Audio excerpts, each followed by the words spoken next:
Oke, kita mulai ya. Kali ini kita akan bedah sesuatu yang menarik banget. Sebuah naskah video panduan buat para pekerja Indonesia yang mau berangkat ke Jepang. Tapi yang bikin ini spesial bukan cuma isinya loh, tapi aturan di baliknya.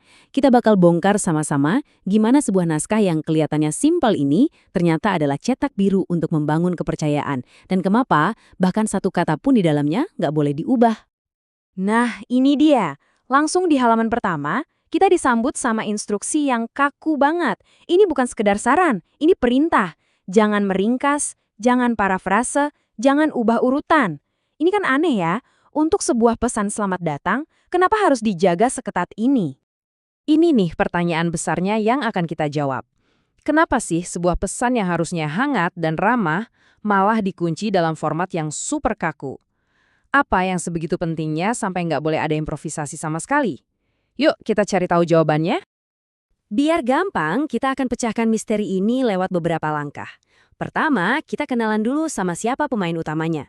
Lalu kita bedah strateginya, yang terbagi dalam 5 bab. Dari situ, kita akan ngerti kenapa improvisasi itu dilarang. Dan akhirnya, kita akan melihat gambaran besarnya, sebuah cetak biru kepercayaan. Oke, kita mulai dari yang paling dasar dulu ya, memahami siapa pemainnya. Dan ini kuncinya, bedanya antara partner dan bos. Jadi ceritanya gini, di prefektur Oita Jepang itu lagi butuh banget tenaga kerja di sektor perawatan. Nah, disinilah PT Nagayoshi masuk. Tapi catat baik-baik ya, mereka ini bukan perusahaan yang mempekerjakan para pekerja. Peran mereka beda, yaitu sebagai lembaga pendukung. Poin ini penting banget untuk kita ingat. Nah, disinilah jantung dari semua strategi naskah ini. Ada pemisahan peran yang jelas banget. Di satu sisi, ada fasilitas atau tempat kerja. Mereka lah bos kerja yang kasih perintah, gaji, dan jadwal. Di sisi lain, ada Nagayoshi, yang posisinya adalah partner hidup. Mereka yang bantu semua urusan di luar kerjaan. Dan cara mereka menyederhanakan ini, wah, cerdas banget. Naskahnya langsung ngasih rumus yang gampang diingat. Punya masalah kerjaan, ngobrolnya ke fasilitas. Punya masalah soal hidup atau lagi galau, ngobrolnya ke Nagayoshi. Jelas kan? Biar nggak ada lagi tuh yang namanya bingung-bingung nanti. Biar dukungan ini nggak cuma di atas kertas, naskahnya menyoroti satu fakta penting. Nagayoshi punya 8 staf orang Indonesia. Ini bukan lagi soal nama perusahaan Jepang yang asing.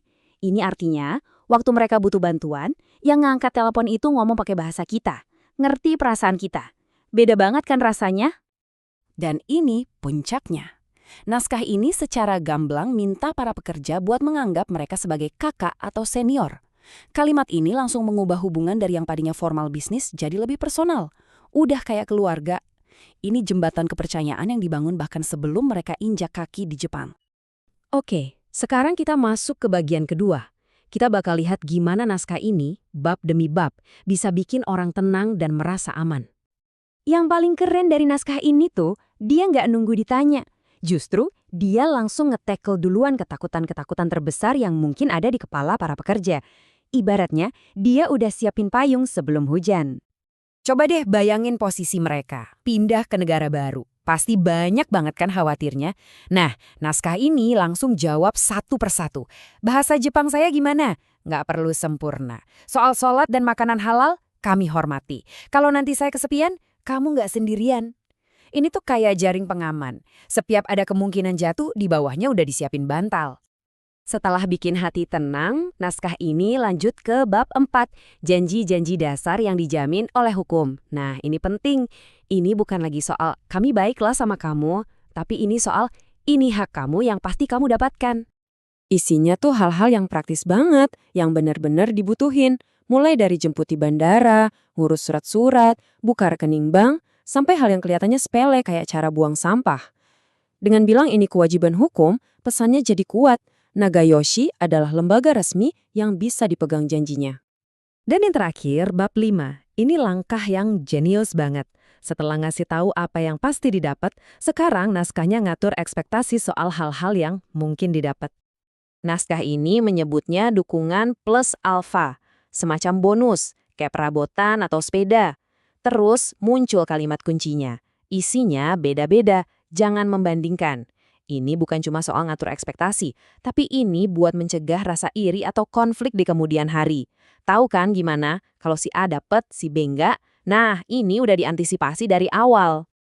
Oke, setelah kita lihat semua ini, kita balik lagi ke pertanyaan awal. Kenapa sih aturannya harus sekaku itu? Kenapa nggak boleh improvisasi sama sekali? Jawabannya simpel, buat ngurangin resiko. Pindah negara itu kan situasinya high stakes, taruhannya tinggi. Salah paham sedikit aja bisa jadi masalah besar.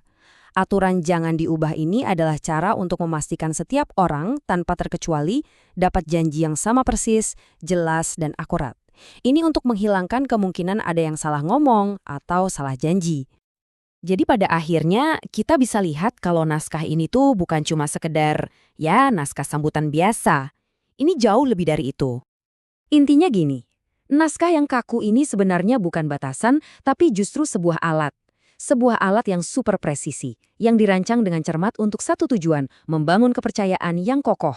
Ini adalah cara mereka memastikan setiap pekerja merasa aman, didukung, dan dihargai bahkan sebelum perjalanan mereka dimulai. Nah, ini ninggalin kita sama satu pemikiran menarik kan? Kita kan hidup di zaman yang katanya serba fleksibel itu lebih baik. Tapi contoh ini nunjukin, dalam situasi-situasi krusial yang taruhannya tinggi, sebuah cetak biru komunikasi yang kaku dan terstruktur justru bisa jadi cara paling efektif buat membangun kepercayaan. Pertanyaannya, di bagian mana lagi dalam hidup kita prinsip ini bisa kepake ya?